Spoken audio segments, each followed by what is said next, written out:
It's your man JayGravesReport, and welcome to the College Football Weekly Preview, Week 7, presented by your good neighbor State Farm agent Robbie R. Murray, located 3955 Eagle Creek Parkway, Indianapolis, or hit your boy up at 317-297-3804. Y'all know how we get it in, so let's get it in. Previewing the top 5 ball games of the weekend, so let's get right to it. Now, let's go straight out to the ACC. We got North Carolina State goes down to Louisville, Papa John's Stadium, to play number 7, Louisville. Now, here's the deal. Louisville comes into this ball game averaging 52 points a game, putting up 627 yards per game, led by Lamar Jackson. Hey, that done been in counseling for a few weeks. He gets so much attention he had to go to counseling. Hey, you can't handle a boy being on campus, getting all that attention, everybody running up on him, telling him how good he looked, how good he played. Hey, I wouldn't want to be in that situation. Not as a 19, 20-year-old. It's not good. So, hey, I say stay in counseling, bruh. Don't try to do this on your own. Many cats have fallen apart. Hey, now, Louisville comes into this ball game after playing dull last week. I won't say they was dull. I say that Duke came in and slowed the tempo down. Them boys was controlling the play clock all night long. They actually had the ball for 37 minutes in this ball game. So the best way to beat Louisville in their mind was to keep Lamar Jackson off the field. You know, these guys, but even though they kept him off the field, he still had 21 carries, 144 yards, and a touchdown. He threw the rock. He had 180 yards in the air. So even though you kept him off the sideline, you just kept a boy from beating the brakes off of you. You still lost the game. Now, here's the deal. The reason I put this ball game in the top 5 is because North Carolina State, 4-2, coming into this ball game without a huge loss last weekend. They had Clemson on the ropes. Had these boys on the road. And then the dub field goal kicker get out there and miss a 33-yard chip shot that could have won the ball game. Since he missed it, went into overtime, let these boys off the hook. Hey, they left the field goal kicker at the crib this weekend. That dog trying to cut his foot off last weekend. Hey, how do you miss a 33-yard field goal, bruh? Could have been the biggest win in school history, and you dub. So now, the new game plan this weekend, instead of trying to slow the Louisville offense down by keeping Lamar Jackson off the field, these done for North Carolina State bought a brand new Harley down there. They gonna sit it in the middle of the field because Dub motorcycle riding, Bobby Petrino gonna try to get on it. They gonna plant a woman on the back of the motorcycle. That dog gonna lose his control, take his headset off, run out on the field, start doing circles on the middle of the field. Bobby Petrino can't handle himself, but they're gonna win this ball game this weekend. I'm going with Louisville to win this one big over Dub North Carolina State and the Dub field goal kicker. Let's move on to the next ball game. Now, we're going out to the Big Ten. Illinois, Illinois, 4-2 Illinois, goes to play number 3, Michigan, at the Big House. Now, again, this ball game, I got to keep my eye on it.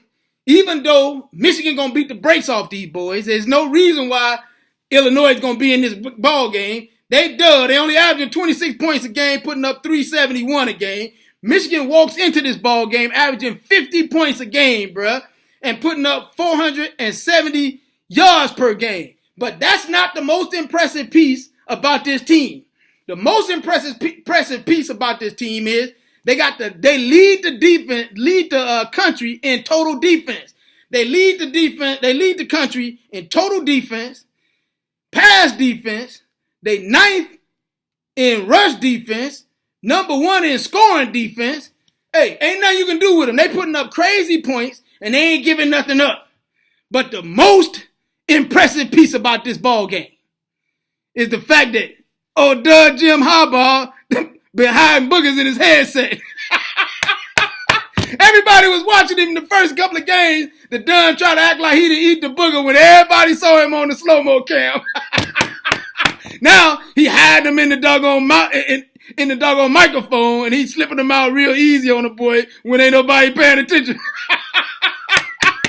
Jim Harbaugh's so dull, dude. Look, what I can't understand is Michigan, they played, this is going to be their sixth ball game at the big house, sixth ball game of the season. They played 5 home games. How in the world is this done orchestrate? They got 9 home games this year, bruh. So if Michigan is not in the college football playoff, something's wrong. I mean, granted, they got one of the best teams in America. The defense is nuts. Offense is nuts. They doing what they need to do. But you know I got to clown them boys because I'm just trying to figure out, I've never seen anybody play 9 out of 12 ball games at the crib. Come on, bro. Let's move on to the next ball game. Michigan blows these boys out. Now, let's go down to the SEC. We got number 23, Ole Miss. Goes out to Death Valley to play number 25, LSU. Now, here's the deal. LSU comes into this ball game on a 2-game winning streak. You know, they was dull at the beginning of the season. They went 2-2 at the beginning of the season. They fired old Doug Les Miles. The hat was sitting up too tight on his head. They had to let him go. But then they brought in, they elevated Ed Orgeron, and this boy got these boys rolling. In the last 2 ball games, they scored 87 points in 2 ball games. They put 42, they beat Mizzou 42-7. Then they turn around and beat Southern Miss 45-10. Now I know it's Southern Miss, but when you got a boy coming off of a firing, and now you got to regroup the team, hey, put up 87 points in 2 ball games. Now here's the deal. Ole Miss is coming off of a dull loss last week. Then Duns lost to Arkansas last week. And their defense is dull. They defense is ranked no better than 74th in all categories. So now, if Elgeron got these boys putting up 87 points in 2 ball games, and these Dunn can't stop nobody, it's going to be a problem. And old Doug Chad Kelly need to run on back up to, I hope he don't run out there and start trying to fight like he did at the high school football game a few weeks ago. So these Duns about to get blasted, about to go down again. They're already 3-3, so they got to be below 500. And like I keep saying, I was telling boys for years, college football is cyclical, but it tends to regroup and go back to where it's supposed to go. You had Mississippi State and Ole Miss was rolling for a couple of years, winning 7, 8, 9 ball games, being in the top 10, etc. Now we done reset the coin. These boys about to be dug. Ever since Jeremy Tunsil put on the gas mask and he showed up at the NFL draft talking about, hey, did they give y'all some money down there? Yeah. That dog was sweating like a bullfrog at the doggone NFL draft. Now everybody in Oxford is dug. So now we reset the clock. We don't have to hear nothing else about Mississippi or Mississippi State for the next 25, 30 years. Then they'll be all right once somebody like Dak Prescott show back up at Mississippi State or Chad Kelly show back up at Ole Miss. But for about 25 years, they about to be done. Now, let's move on to the next ball game. We stand in the SEC. We got number 17, Arkansas. Goes down to play at Jordan Air Stadium. Number 21, Auburn. Now, here's the deal. Old Doug Gus Malzahn got these boys. He turned them around. They're on a 3-game win streak. First two out the first 3 ball games they lost because they end up losing to Clemson and Texas A&M. Those are legitimate losses. But these boys been rolling since then. They got a quarterback, Sean White, been connecting with Tony Stevens. Now, what they've been doing these last 3 ball games is running the ball a lot. They've been going with almost like a 2-back offense with Cameron Petway and Keon Johnson. They've been putting in work.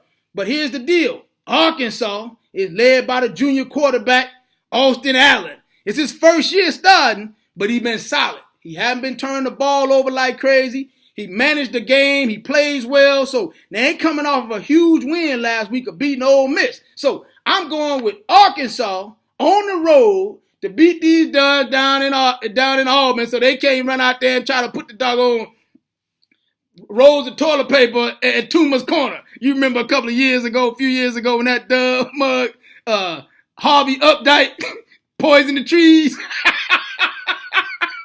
This year, the first year they getting to put the doggone stuff back up on the trees when they win. So these boys, Austin Allen and company, gonna keep these boys from rolling the trees this weekend. Let's move on to the big ball game that everybody been waiting on. We got that down in the SEC. We got number 6, Texas A&M.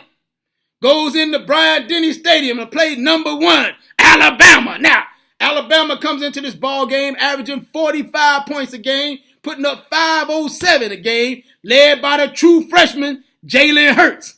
That Don's pretty, too. I know he having problems on campus. Hey, you can't be that pretty, be the quarterback of the Alabama Crimson Tide, the number 1 team in America, and act like you ain't going to have no problems on campus trying to control yourself. I know at 18 years old, bro, what I would have been doing on campus. And hey, Jalen Hurts need a bodyguard. Somebody volunteer to be this boy's bodyguard. He too famous to be 18 years old in a college-crazed environment. I'm just saying. Now, let's go. Let's check this out. Alabama has played, this is their 3rd ranked opponent in 3 weeks. And it's their 5th during the season. The last 2 ranked opponents, it didn't even matter, bro. They beat Arkansas 49-30. Then they jumped all over Tennessee, beat them 49-10. So I guess it don't really matter that these boys are playing ranked opponents every week because they beating the brakes off everybody. But I will say this. Texas A&M poses a threat to these boys because they've got Trevor Knight.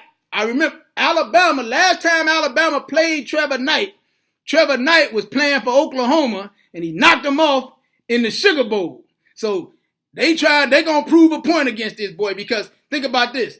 Trevor Knight only completing 54% of his passes.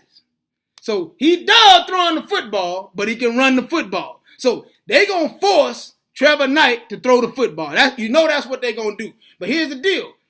Texas A&M, he's still averaging 250 yards a game in the air, but Texas A&M is averaging more than 250 yards on the ground. So they can run the football. But I know the game plan going in for Alabama is to force Trevor Knight to throw the football. Because if he had to throw it, he going to be dug. Because I know you've been watching Alabama. They scoring on defense, special teams, and they putting up crazy points on offense. So even though Texas A&M is the real deal, and they putting in work, they allowing more than 437 yards on the total offense. But they giving up fewer than 20 points per game. It ain't going to matter, bruh. These boys from Alabama, the real deal, and they got Jalen Hurts running the show. I'm picking Alabama to win this ball game. It's your man, Jay Graves Report, from the JayGravesReport.com, or you can hit me up on Twitter at JayGravesReport so you can holler at your boy. And always remember that this segment is presented by your good neighbor, State Farm agent, Robbie R. Murray, located 3955 Eagle Creek Parkway, Indianapolis, or hit your boy up at 317-297-3804 so you can holler at your boy.